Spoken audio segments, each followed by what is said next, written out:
Hi there. My name's Dr. Jennifer Posa, and I'm an organizational psychologist. I've spent the last 3 decades of my career working within some of the highest performing organizations around the globe. Mayo Clinic, Johnson & Johnson, and most recently was honored to serve as the first Chief Wellbeing Officer at the Central Intelligence Agency. As we celebrate Women's History Month, I wanted to bring to you the experience of speaking with some of the highest performing leaders that I've had the privilege of working with throughout my career. I've had discussions with them and asked if I could share those discussions with you here on the social media platform so that you could hear their thoughts around advice they might give to an individual who's navigating this complex environment and shaping their own leadership journey. I hope you enjoy the discussions. Hi, Nancy. It's so good to see you. Hi, Jennifer. So good to be with you. I'm really excited about our conversation today because you are just one of those people that I couldn't wait when you said, yes, let's have this discussion in celebration of Women's History Month. Yes, I will give my advice because I will be honest with you, and the people listening might not know this. You know, you and I had the pleasure and privilege of working with you when I was at Johnson & Johnson.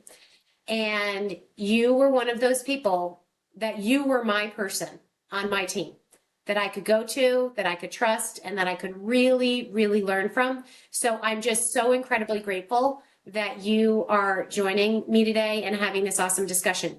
Before we kick it off, though, I know that, your very important role at Johnson & Johnson Innovative Medicine is as a senior director for Neuroscience Value, Access, and Pricing. But to most people, they might not understand what that is. And I certainly want them to know a lot more about you professionally, as well as personally, if you'd like to share anything. So let me kick it over to you for a brief introduction, and then we'll kind of get into the discussion. Sure. And by the way, I learned a ton from you as well. So you were a great partner for me. And look, we continue to be connected, which is the beauty of this. And I hope every woman who's listening to this recognizes the importance of that in their life, right? That you can keep people throughout your life. You can do different things and they still circle around and still are a support to you. So it's a beautiful thing, actually. Couldn't agree more. Let me tell you a little bit about me. So I know that my title sounds scary to most people probably. So let me explain what I do. I'm actually a pharmacist, so I'm a healthcare provider. And this is the way that I help patients, which is what motivates me, right? So I spend a lot of time making sure that insurance companies will pay for our Johnson & Johnson medications. That's what I spend my time doing and strategizing about that. And for any viewer who has dealt with insurance companies, you understand what that's like. So it's good to have humor in your life, and I do, and friends that you could chat about all this after work because you need to laugh. It's true. I agree. Yep. And so a little bit about me personally. I'm a mom. I have 2 grown sons who are on their own. So now my baby is my therapy dog, Maggie. We do visit a local assisted living here where I live and also go to the local elementary school. So she is, she's the star and I'm her +1 is the way I would say it. That's awesome. That's awesome. And so the question that I really want to ask you today is, do you have 3 pieces of advice that you would give to women who are really trying to navigate what I think is a really difficult environment from a career perspective, personally? Life throws us curveballs, right? You and I both know that. We've been through them ourselves.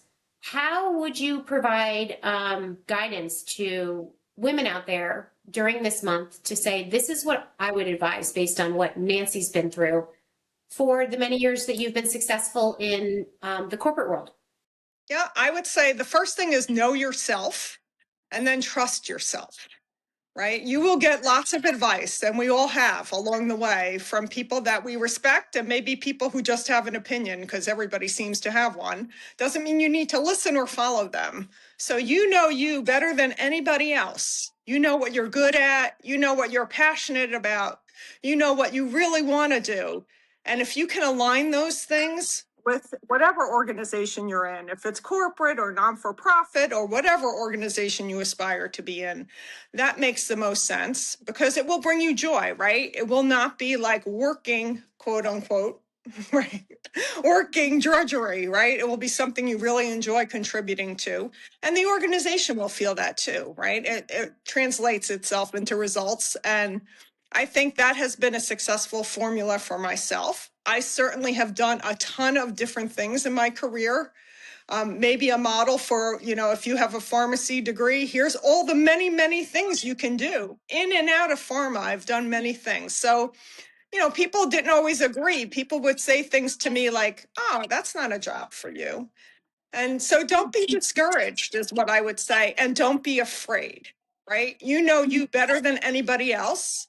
And you kind of sometimes have to filter other people out and just go for it, which is what I've done in my career. That's the first thing I would say. So let me just pull that one apart a little bit. So Okay. we know from the research too, just, if I can throw that in there, that researcher had in mind to say, purpose aligning with a corporate mission, it's the power, right? It's the power of the engine. It doesn't feel like work with what you're saying. But I think when you say, don't be scared, just do it. I think that, your boys have gone through kind of their first jobs out there and, explored their career and, aren't at the very beginning of it, but, they're in the earlier stages. My daughters are now in the workforce, some of them, and then the other two coming quickly.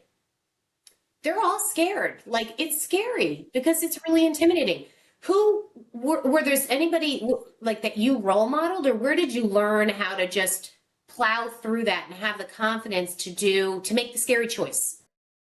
So I would say my immigrant parents instilled in me something that was, as a first generation American, education was the ticket and we were very, very serious. And there was an expectation that we were going to perform.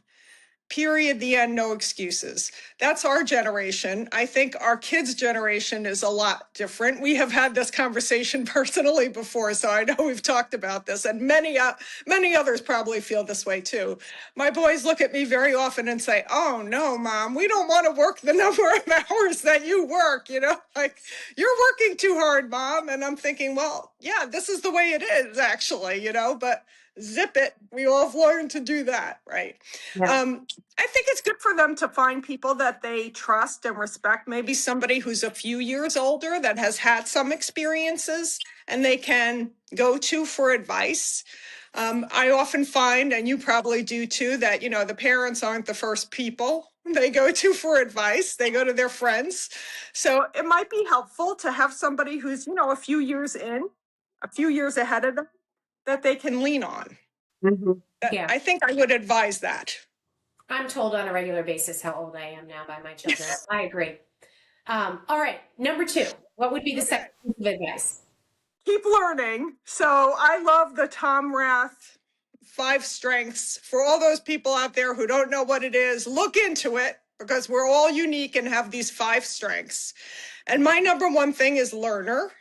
And if I'm not learning something new every day, it's really not a happy day for me. So I know that about me. So I tend to aspire to jobs, be attracted to jobs that require that kind of learning agility.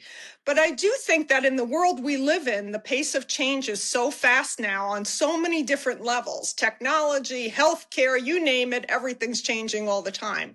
That really building that skill to have learning agility is so vital to really be successful and being able to adapt and be flexible, pivot, have grit, all those things. Because what you think you're signing up for and what's actually happening are two different things many times, right?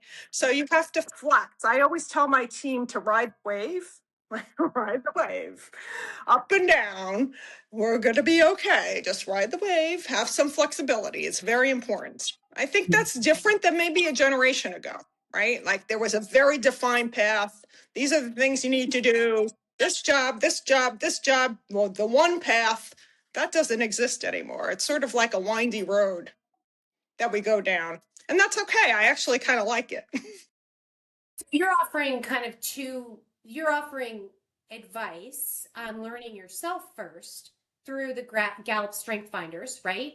Which you and I both know, Johnson and Johnson within their culture, they encourage employees to take that and then share it with one another. And I've Right. always thought, and ever since being at Johnson and Johnson and using the tool in that way, I've continued to use that with any team that I manage, even after leaving Johnson and Johnson. So you and I are completely aligned.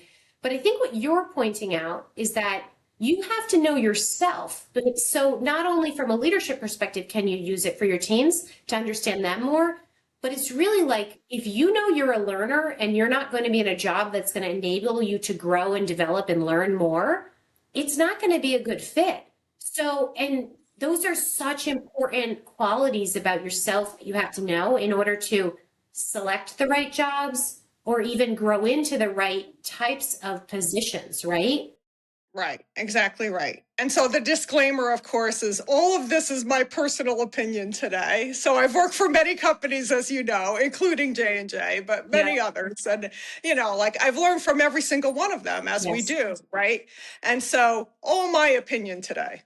Yeah, I appreciate that. And what's good for me, Nancy, is I'm not representing an organization today. I'm representing my own organization. So I get to say what I want now. That's awesome. It's so great to see you do that. It really is. I'm thrilled. I'm thrilled for you. Well, thank you. So back to our questions. Number three, what would be the third thing that you give advice on? Yeah, build a diverse network. So I think we are naturally attracted to certain types of people. And maybe it takes a little bit more discipline to make sure you have people that you wouldn't naturally pick in your network because you learn things from back to the learning part. You learn things from these folks. You see the way they present maybe and you're like, "Wow, I can apply that in my own way. Never change who you are." I say that to my people all the time. Right? Fundamentally never change who you are. And if somebody wants you to change who you are, you're in the wrong job. Nope. Time to look for the next thing, whatever the next thing is. Um, this way you learn from others and they can learn from you. And I think that's good. It balances out the growing.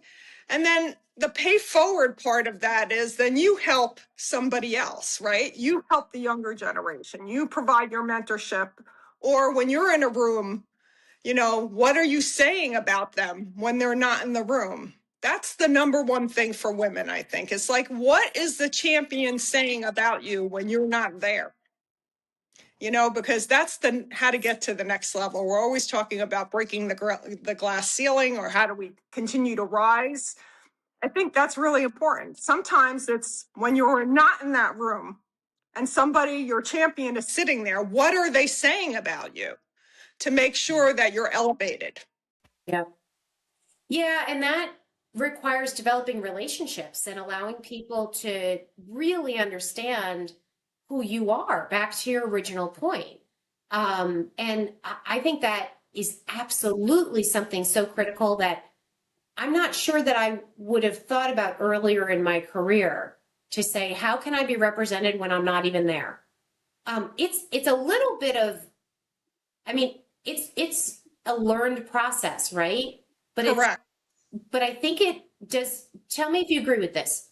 It goes back on your ability to influence without authority, but Yes. also is really reliant on your communication skills. Absolutely. And what you really are after, right? You have to be very clear, right? And succinct about like, hey, this is what I'm after, right? And then that helps the champion then advocate for you, right? Which is what we want to do. I want to tell you about my very first mentor at Lilly. It was Okay. long, long ago. And his name was Jim. And he took me golfing. I did not know how to golf. But we would go out on Friday afternoons. This would never happen in today's world, but we would go out and he taught me how to golf. And his whole reasoning was, Nancy, this is where the business gets done. You have to be here. So we're going to learn this because this is what's going to get you where you want to go. And I think about that with great fondness now, looking back, thinking like that would never happen today. But what a selfless thing to do, really. And also something that I would not have thought to ask, frankly, like, not even in my sphere of awareness. But he knew and saw how the game was played and thought, oh no, you need to be here and I'm going to teach you how to be here. And then spent the time with me to do it, which was so cool. So I feel like they might not be taking folks to golf courses anymore, but I think good leaders are doing those things where they're pulling you aside. I mean, I feel like that is the gift of leadership that you can give, is to identify like someone like you, somebody who has such high potential that he saw that in you, right? So as a leader, you see it in the person, and then you say, what is this person not considering or thinking about? Because they're so laser focused on the job and doing the Correct. job, right? And that's where what I hear a little bit through this comment, which is good leaders, and again, you said leave the company. I would say leave the leader. If the leader isn't really supporting you and helping you grow and believing and teaching you all of those soft skills or even insights that you might not understand from a cultural perspective or a dynamic on how to get the job done. And I will tell you, moving from Mayo Clinic, when I came to join the team that I was on with you at Johnson & Johnson, totally different cultures. So, Yep. and then when I moved from Johnson & Johnson to the agency, I remember, I had on my mental to-do list, my first 30 days at the agency, I was like, I need to understand how these people talk to each other. And my biggest question was always, how does work really get done? Like in the last 15 years, every team I was like, okay, I understand the job. I know how talented the people are. I know what our objective is. Now tell me, how does it really get done? And that's what Jim, did you say his name was? I think he was telling you, this is how it really gets done, Nancy, right? Yeah. Yeah, I've always appreciated people who bothered to tell me things that I needed to hear that maybe, weren't the easiest to say or share. I think that is the mark of an excellent leader. Somebody who cares tells you things that you may not want to hear, but you need to know. In order And to be so, successful. Right. correct. Yeah. Because they care, right? That's the whole point. If they Yeah. didn't care, it'd be much easier to say nothing. These It's are those true. difficult conversations or uncomfortable conversations. And, why bother doing that? It's Yeah. because you really care about somebody and you want to see them grow. So Right. I've appreciated people who have done that for sure. Okay, so we only have a couple more minutes left. Yep. So is there a leader, you probably have a dozen of them, is there a I, leader in your professional experience that has really served as an exceptional role model to you? And who would that be and why? yeah. So her name is Joanne Saida. We went to high school together. Very interesting, in northern New Jersey. We were both tough Jersey girls, you know. We have some fun stories, and we're still very, very close friends, which is excellent. But she's the global head of data strategy, analytics, AI at, I can't say it, Ignite, Inizio Ignite. It's an Italian word that means the beginning, right? So she is a huge deal. And she's doing something completely different than I'm doing. But I just have such respect for her. Over the years, I've seen her in different roles. She has been in different roles in different places as well. I think, she ascribes to the I'm a servant leader. So she is putting her, challenging her teams, but also then making sure they're elevated and visible. Like these are the things that people would say about her, which I actually asked some people, and this is what they said. So, it's great. The second thing is transparency. Yep, you know exactly where you stand. And I think that's a beautiful thing. There's no guessing. Like, oh, I'm confused about kind of where I stand. No, it's very transparent and forthright and authentic. Yeah. Great. Let's get down to business, right? And then the third thing is she is an absolute agile learner, has had to be, if you think about the field she's in, and just, creating new paths. She is unafraid and she's not afraid to fail. I think that's maybe the one thing we didn't talk about, right? Like we all make mistakes. You learn from your mistakes and you move on. It's all good. And so she's not afraid to fail. And she has taken chances and changed companies and done different roles. And she continues to climb. That's awesome. Well, I'm excited that, you shared why she's such an important leader to you. And I think it's pretty cool that you met in high school. So, you didn't meet in a workplace. You met and, in high school, you form relationships for different reasons than in the workplace. So that's pretty amazing that you both have become incredible leaders that are supporting teams that are doing amazing things in this world and really, in tune with your own values and your purpose, like you said earlier. So Nancy, we could talk, as you know, and we have for probably days on end, but we can't because they don't have any more time. So I'm going to let you go. Thank you for sharing all of the great things with us to consider and helping me to pay it forward, because I do think women leaders are shaping our world today, and you're one of them. So thank you for being you.